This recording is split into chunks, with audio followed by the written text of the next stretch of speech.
Olá pessoal, meu nome é Gustavo Chiesa, eu sou psicólogo e eu venho estudando e trabalhando há alguns anos com as pessoas que fazem uso problemático de substâncias, os ditos dependentes químicos, e hoje eu venho conversar com vocês um pouquinho a respeito de algumas considerações que a psicanálise tem feito a respeito dessa questão. Alguns de vocês devem ter visto um vídeo que viralizou há alguns anos atrás na internet que falava sobre a origem dos vícios. Era um vídeo, vai aparecer aqui em algum lugar esse vídeo, mas era um vídeo que falava sobre experiências com ratinhos, a questão do uso de heroína na guerra do Vietnã, e terminava falando sobre a necessidade humana de fazer conexões. Eu estou trazendo esse vídeo porque eu acho que ele traz algumas questões que são muito importantes para o nosso debate contemporâneo e algumas questões que os psicanalistas têm falado a respeito dessa questão. E acho que a mais importante delas é de que a dependência química não é exatamente química. Isso não significa dizer que não existam uma série de fenômenos orgânicos que acontecem com as pessoas que fazem uso problemático de substâncias. Mas o que o vídeo chama a atenção é que existe uma série de outros fenômenos complexos que estão em torno dessa questão. Desde os primórdios da pesquisa em psicanálise, isso já era uma questão apontada. O Olivenstein, que foi um dos primeiros psicanalistas a se dedicar exclusivamente a essa questão, ele já falava pra gente que a dependência é um fenômeno absolutamente particular nos seres humanos e que só pode ser compreendido a partir de uma relação triangular entre sujeito, substância e sociedade. Existe hoje uma diversidade de olhares da psicanálise em torno dessa questão, mas o que toda a psicanálise concorda é que nós, seres humanos, nascemos dependentes e que, portanto, uma perspectiva psicanalítica a respeito da problemática das drogadições não pode se dar sem que a gente leve em consideração o aspecto constitutivo dessa experiência da dependência para a formação do sujeito e para a sua entrada na cultura. O Winnicott é um psicanalista que é muito importante para essa discussão sobre os primórdios da experiência de dependência nos seres humanos. Então, o que o Winnicott vai dizer é que no caminho de constituição dessa posição parcialmente independente, dessa integração parcial, o ser humano ele vai constituindo uma terceira área da experiência, nem interna, nem externa, mas aonde se dão as experiências humanas do compartilhamento, as experiências da cultura, da religião, das ciências, os esportes, o brincar. Tudo isso vai se dando nesse espaço em que o ser humano pode ir usando os diferentes objetos que a cultura oferece para lidar com essa relação sempre tão tensa com a realidade. Essa reflexão, ela nos ajuda a se aproximar desse fenômeno da dependência como uma dimensão existencial da qual todos nós, seres humanos, estamos de alguma forma próximos. A gente vive essa questão da dependência quando a gente se apaixona, quando a gente sente a fissura de comer aquele hambúrguer que a gente não consegue evitar, ou mesmo quando a gente não consegue parar de jogar um joguinho celular, mesmo a gente estando numa reunião que é super importante. As drogas também são objetos que são oferecidos pela nossa cultura para a gente lidar com essa relação que é sempre tão tensa com a realidade. O Freud já falava isso lá desde o mal-estar da civilização. Nesse sentido, as drogas são uma possibilidade da cultura para a gente lidar com essa relação que é sempre tão difícil.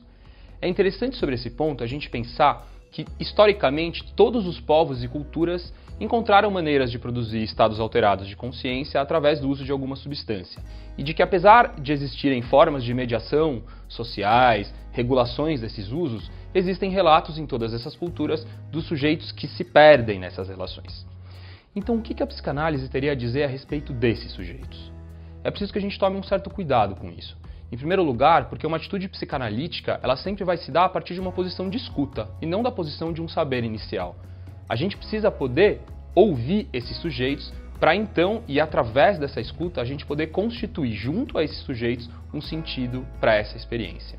A gente precisa de uma teoria que nos ajude a escutar, em uma atitude que seja oposta às atitudes extremamente moralizantes que a gente vê presente no cenário social, que vão marcar esse sujeito com uma degradação do caráter, que é inflexível, que é incurável, e que vão propor como uma única clínica possível para esse sujeito a exclusão e o controle opressivo. Isso fica bastante evidente no apelo a propostas terapêuticas que colocam como única meta possível e desejável a imediata abstinência, o que se consegue por meio de internações, muitas vezes de longuíssimas durações, sem nenhuma mediação com o sujeito, com a família e sem a constituição de uma rede que possa dar continuidade a esses cuidados fora o espaço da internação, o que muitas vezes dá início a um ciclo de repetições, um ciclo de internações que deixa consequências nefastas para o sujeito, para a família e para todo mundo que está em torno da questão.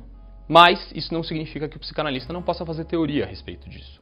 Retomando Winnicott lá, nos trabalhos dele, a gente pode pensar que o sujeito drogadito ele buscaria reeditar, por meio da sua relação com a droga, aquelas experiências iniciais de dependência primária suficientemente boa, aquelas experiências de integração em um momento em que ele se encontra com a sua integração ameaçada em função de alguma privação. Lá no vídeo, ele fala sobre a guerra do Vietnã, mas aqui a gente pode pensar sobre as experiências de encarceramento, as experiências de exclusão, ou mesmo as experiências de privação afetiva que são tão comuns, são tão relatadas por esses sujeitos. O drogadito buscaria reeditar uma relação suficientemente boa em que ele pudesse ver a sua integração retomada frente a uma situação de ameaça. Isso significa dizer que a droga sozinha é uma coisa inerte. E o que a gente está preocupado em entender é a função que essa droga realiza para um sujeito numa determinada sociedade, dentro de um determinado momento histórico.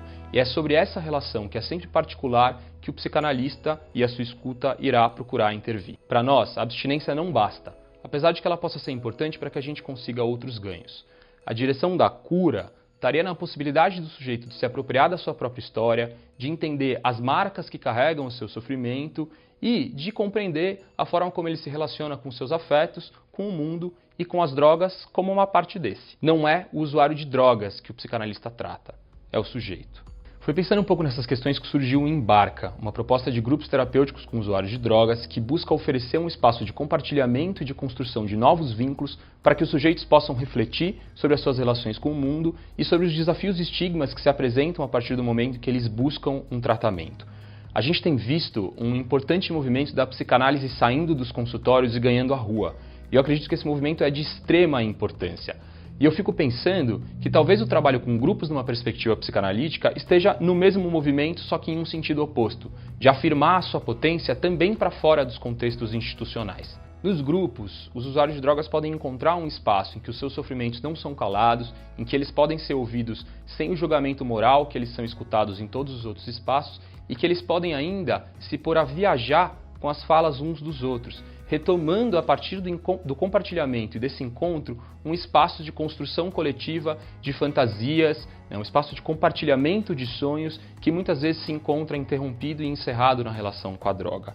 O grupo é um espaço de sonhar coletivo com o qual cada um contribui. Eu espero ter contribuído para vocês e, se alguém se interessar, entre em contato. Muito obrigado.